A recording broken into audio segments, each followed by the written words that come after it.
করার জন্য সামনে আমার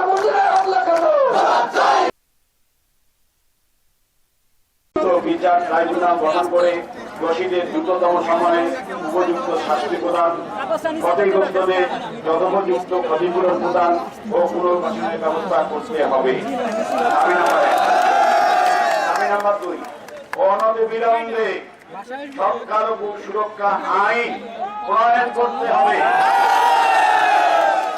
দাবি 3, সংখ্যালঘু বিষয়ক মন্ত্রণালয় গঠন করতে হবে।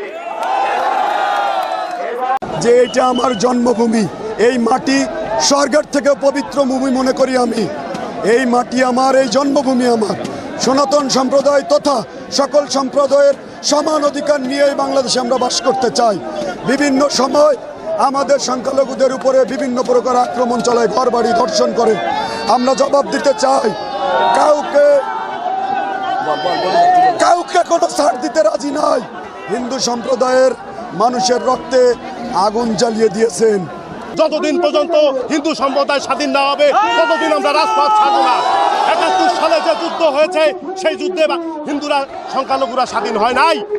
আমরা যত সময় পর্যন্ত স্বাধীনতা না পাবো আমরা রাজপথ ছাড়ছি না।